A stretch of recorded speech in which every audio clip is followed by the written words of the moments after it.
एक वो लोग जो सपना देखते हैं और एक वो लोग जो बड़ा सपना देखते हैं, इन दोनों में डिफरेंट है। एक वो लोग जो बड़े सपने देखते हैं और एक वो लोग जो उन बड़े सपने को पूरा करते हैं, डिफरेंट है। एक वो लोग होते हैं जो ये सोचते हैं कि मुझे ये चाहिए ही चाहिए और अगर नहीं भी मिला तो कोई प्रॉब्लम नहीं, लेकिन एक वो लोग होते हैं जो ये सोचते हैं कि मुझे ये चाहिए ही चाहिए, हर कीमत पर चाहिए, डिफरेंट है। अगर आप इस टाइम पर वो नहीं कर रहे हो जो आपके लिए सबसे ज़्यादा इम्पोर्टेंट है, आपके सपनों से जुड़ा हुआ काम है, तो आपका ड्रीम नहीं सिर्फ एक विश है।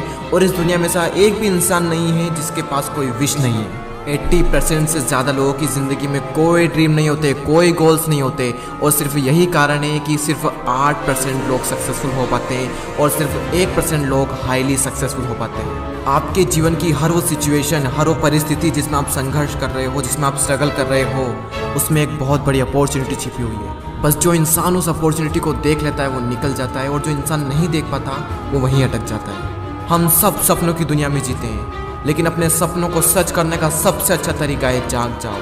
आंखें खोलो, देखो इस दुनिया को किस किस लेवल के लोग हैं, किस लेवल की उनकी सोच है, किस लेवल के उनके सपने हैं, क्या क्या करने को तैयार है वो उन सपनों के लिए।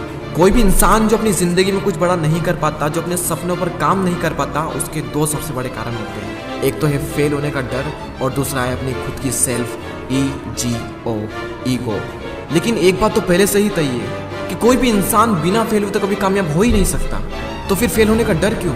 एक इंसान है जिसकी मैं बात करना चाहूँगा, जो कि 4th में 2 बार फेल, 8th क्लास में 3 बार फेल, ग्रेजुएशन के एंट्रेंस एग्जाम में 5 बार फेल, 30 जॉब इंटरव्यू से रिजेक्टेड। KFC के जॉब इंटरव्यू में जाते हैं, वहाँ पर 24 में से 23 को सेलेक्ट कर लिया जाता है, लेकिन उस एक इंसान को सिलेक्ट नहीं किया जाता। फिर वो पुलिस में भर्ती होने के लिए जाते हैं, वहाँ पर 5 में से 4 इंसान को सिलेक्ट कर लिया जाता है, लेकिन उससे सिलेक्ट नहीं किया जाता। वे फिर से जॉब इंटरव्यू के लिए जाते हैं, और उस टाइम पर उनका फ्रेंड जिसके उनसे भी कम मार्क्स होते हैं वो उनके साथ में होता है।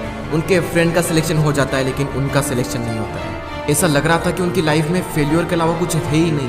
अपनी लाइफ में फेल अगेन एंड अगेन, इतनी बार फेल, लेकिन उसके बावजूद भी रुके नहीं। और आज हम उस इंसान को जानते हैं, चाइना के सबसे अमीर इंसान और अलीबाबा कंपनी के फाउंडर जैक मा के नाम से।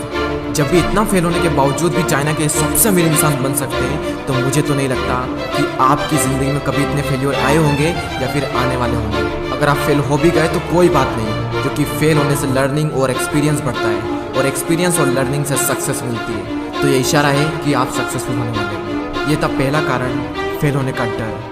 और दूसरा कारण है अपनी सेल्फ ईगो। एक रिसर्च शो करती है कि आधे से ज़्यादा लोग सिर्फ अपनी ईगो के कारण अपनी ज़िंदगी में ज़्यादा कुछ बड़ा नहीं कर पाते। अगर आपको छोटे से छोटे लेवल का काम करना पड़ रहा है, करो।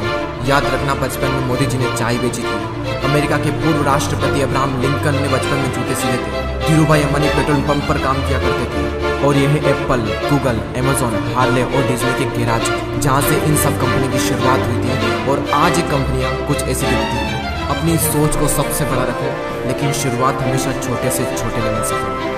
याद रखना, शुरुआत में किस किस लेवल के काम करने पड़ते हैं। शुरुआत में कोई सपोर्ट नहीं करता। शुरुआत की जंग हमेशा टफ होती है और बहुत ज़्यादा संघर्ष में होती है, और इसमें अकेले लड़ना पड़ता है।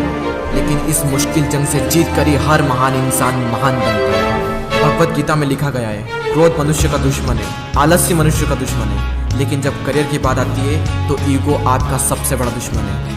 अपनी ईगो में से ईगो हटाइए, गो, उठो, दौड़ो, भागो, और तब तक मत रुकना जब तक कि लक्ष्य की प्राप्ति ना हो जाए।